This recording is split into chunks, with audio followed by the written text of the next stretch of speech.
It was a mystery in southwest Minnesota for 41 years. Who was the man murdered and dumped in a culvert near Beaver Creek? This week, authorities announced a surprising identification.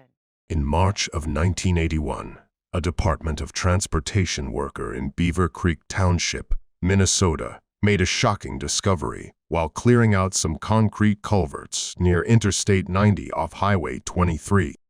Skeleton remains were found, and the police were quickly called to the scene. The area was blocked off and investigated thoroughly, with the supervisor indicating that the culverts were cleaned out yearly, with the most recent cleanup having taken place in October of the previous year.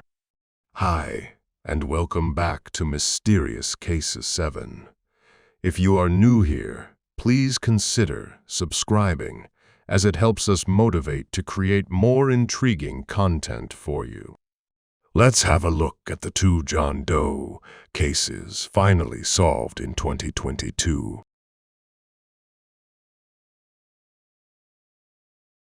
On March 13, 1981, a Department of Transportation worker was busy clearing out the concrete culverts near Interstate 90 off Highway 23 and Beaver Creek Township. As he brushed away the debris, he was astonished to come upon some skeleton remains. When the police arrived, the worker quickly alerted his boss, who called the police. When the police arrived, the area was blocked off and everyone present was questioned about the discovery. The supervisor indicated that the culverts were cleaned out on a yearly basis, with the most recent cleanup taking place on October 21, 1980. Investigators believe the body was dumped in the culvert sometime between October 1980 and 1981. The body was removed by forensic technicians and crime scene investigators who worked to collect any possible clues that may have been left behind. The body was transported to the Ramsey County Medical Examiner's office, where identifying the John Doe proved to be a difficult task for the medical examiner because the body had been badly decomposed and was barely recognizable from what remained of the nearly complete skeleton. The coroner determined that John Doe was a white male between the ages of 30 and 50, with an approximate height of 5 feet 6 inches to 5 feet 8 inches. Given the state of the body, there was no way to establish weight, hair color, or eye color, nor were there any distinguishing birthmarks or tattoos. The coroner noted that there was a possibility the victim had been shot because there was a wound to the skull consistent with a small caliber gun, but no gun or shell casing was found in the area. A plaster cast of his teeth was taken for dental record purposes, and DNA samples were extracted from the remains. Fingerprints were impossible to obtain because his fingertips had disintegrated due to decomposition. The victim was discovered dressed in green cotton work pants, a leather belt, and boxer shorts. He wore either light tan or white slip-on engineer boot size, 8 to 9 or 2 pairs of green socks on each foot. He also had a black plastic comb and a locket with a baby's picture on the inside. Using this vague description, investigators began an extensive search in the area, questioning Department of Transportation workers who had worked in the area since October. A rough sketch was developed by a police artist, along with details provided by the medical examiner, and posters were made and distributed in and around Beaver Creek Township. They also questioned motorists who use the road frequently about any unusual activity in the area, as well as locals to the area. A check of missing person databases in and around Minnesota turned up with no results, and it appeared that no one knew who this individual was. A lack of leads eventually led to the case going cold. No one had come forward to report anyone missing in the region, despite police checking the file on a regular basis. Nothing new came of the information as technology advanced. DNA profiles of known criminals were being digitized in order to allow law enforcement to have quicker and easier access to records. A profile was developed of the Rock County John Doe back in 1981 and was used to search for him on national criminal databases. However, these two approaches proved futile, as there were no records of the victim found. The case remained cold for decades without any new information. In August 2022, the Rock County Sheriff's Office reopened the case in collaboration with the non-profit organization, the Doe Network.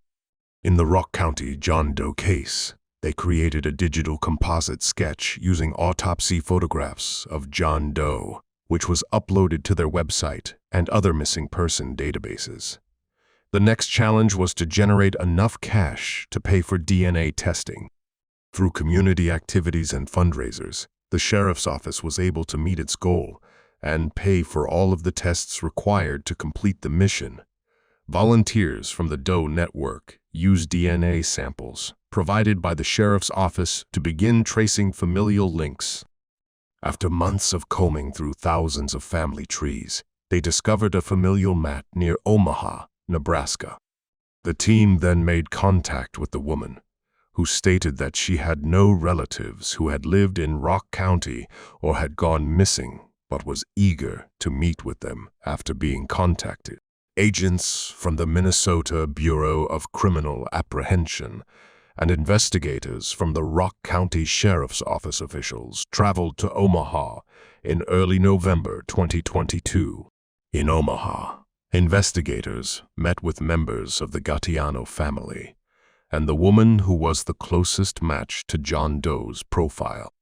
The family members volunteered their DNA for testing on December 23, 2022. Lewis would have been born in 1946. According to his family and archive news articles, Luis was a notorious bank robber in the 1960s. He was eventually caught while trying to rob a First National City Bank in New York on January 25, 1966, when he was 20 years old. According to reports, Luis was overpowered by the bank teller and ended up shooting the counter instead. According to the article, Lewis informed detectives that he was desperate and depressed, and that he wanted his life to end. Lewis was accused of attempted robbery, felonious assault, and possession of weapons. Since then, family members have heard from him periodically, but all communication has ended since 1971. He was not reported missing at the time because he had a difficult relationship with his family. They were as perplexed to learn he had been murdered 10 years after losing contact with his family. No one had ever come forward looking for Luis after he had gone missing. Investigators have won half the battle since they know who their John Doe is. While it's not news that anyone wants to hear, Rock County Sheriff Evan Verbrugge described the situation as bittersweet. While there is still much more to learn about Mr. Gattiano's death, knowing his identity even decades after he died is a critically important clue in this case. He said Brooks said the case will remain open despite the uphill challenge. It's going to be difficult for us to find out, but our job is to try and get answers, and the cost is minimal. Said authorities urge anyone who may have known Louis Anthony Gattiano to come forward. The Rock County Sheriff's Office phone numbers will be provided in the description box below our next case, which will lead us to Rock County. Wisconsin is a country of open spaces and parks that allows anyone to enjoy the great outdoors and reconnect with nature. But for 27 years, a mystery baffled law enforcement officials until new DNA testing provided some much-needed answers. On November 11, 1995, a group of hunters was tracking down a herd of deer in a wooded area near Bradford, Wisconsin. Gary Gilbank wanted to share his hunting passion with his nephews, not realizing he was about to show them a scene from a horror movie. As they approached the southern bank of Turtle Creek, they stopped short on the ground, the skeletal remains of a man, which perplexed them because they owned the very land of the skeleton Leon, and none of them knew whom it belonged to or how it came to be here. When the inspectors arrived, they promptly cordoned off the area and began their investigation. He appeared to be laying on his belly with his hands over his head, His head and back were partially covered by a denim jacket, and he had been wearing a t-shirt with the name of the British band Venom on it, and a plaid shirt. He also wore gray camouflage pants, and there was one Nike sneaker next to the body. The other was not found. Investigators collected a chrome pendant of a horned goat, a Budweiser lighter, an Aquatech wristwatch, and a tube of Carmax lip balm from the scene. The remains were removed and transported to the coroner's office for further examination. The coroner began an extensive examination of John Doe. There had been no signs of trauma visible on the remains. His height was estimated to be between 5 feet 4 inches and 5 feet 6 inches, with his weight at 140 pounds. His estimated age was between 17 to 20 years old. Using a dental analysis, the coroner determined that he had been a Caucasian male. He had received good dental care with only 2 fillings. He still had his wisdom teeth intact, with 2 having partially erupted and 1 being impacted. Samples of hair were taken for a toxicology analysis. There was no trace of cocaine or morphine, ruling out the likelihood of an overdose owing to long-term opioid addiction, but the coroner did not rule out the chance that he was inebriated or had used hallucinogenic drugs before to his death. His cause of death wasn't clear, but he may have died from hypothermia after falling into the creek. The coroner thought he may have been drunk and lost his way before choosing to lie down, and he may have died from being out in the cold. There had also been talk about when he died, and the doctor thought it might have been in the fall or winter of 1994. Aside from the clues found on the John Doe at the scene, investigators had no leads. They initiated a full-fledged investigation, which took them down various roads. Meanwhile, John Doe's skull was incinerated, and the ashes, along with his remains, were buried at the Johnsontown Cemetery, where John and Jane Doe were buried. Investigators searched all known accidents that occurred around the approximate time of John Doe's death, working on the hypothesis that he may have been intoxicated and disoriented. They suspected he was an automobile accident victim who had strayed off after the crash. However, no complaints of a missing individual matching his description were made. In fact, no missing persons reports had been filed for any male matching John Doe's description. Investigators then went back over all of the rock concerts that had taken place in the vicinity. People from the heavy metal community were interrogated based on the clothes he was wearing when he was discovered, but no one remembered anyone who fit John Doe's description. They'd come to another dead end. Given his projected age, they combed through school yearbooks and government records, but identified no missing youths during that time period. Interviews with pupils from the local school district yielded no results, returning investigators to square one. The investigators then turned to multiple witness testimony about a man known locally as River Guy, according to witnesses at around 5:30 p.m. On October 16, 1994, a young man in his early 20s was observed sprinting toward the creek, where the body was subsequently located. Witnesses said that the River Guy was drunk and upset that afternoon, and that he was stumbling toward the creek and falling into the water several times as he tried to climb the embankment. They also said that he had yelled at people to get away from him and said that he had been wronged by a woman named Mary and was on the run. The idea was one of the strongest until later forensic tests showed that River Guy and John Doe may not have been the same person because of differences in time. The rate of decomposition of John Doe's body showed that he may have died around May 1995, not in October 1994, when River Guy was last seen. This also showed that the original medical examiner's estimate of the time of death was wrong. In 2010, a pendant found at the scene led officers from the Rock County Sheriff's Office to a Janesville neighborhood craftsman. The man was involved in the local metal rock scene and had made several rock and metal-inspired pieces for fans. When shown the pendant, he told police that it was one of his pieces. However, he had made many similar pendants and sold them to dozens of people over the years. When shown a composite sketch of John Clinton Dell, the craftsman did not recognize him as a possible customer, which caused another problem for the investigation.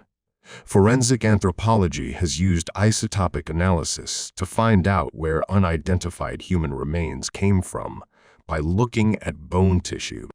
This way, scientists can figure out where a person was born. For example, a Smithsonian scientist found that John Dill had spent a lot of time in the Midwestern area around the Great Lakes, which includes the states of Wisconsin, Illinois, Minnesota, and Michigan.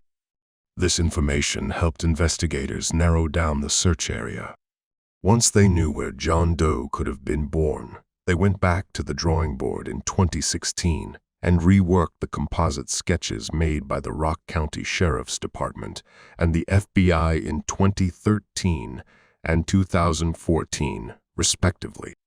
This time, they regressed the sketch to age 16 and added color before putting it out to the public.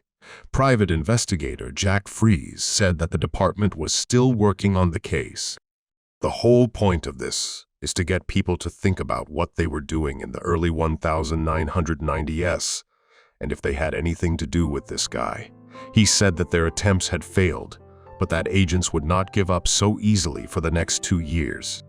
Private investigator Jack Fries kept looking for a way to find out who the young John Doe was. In June 2018, Fries and Detective Corinne Billhorn reached out to the DNA Duel Project, a non-profit volunteer group that helps solve unsolved John and Jane Doe cases.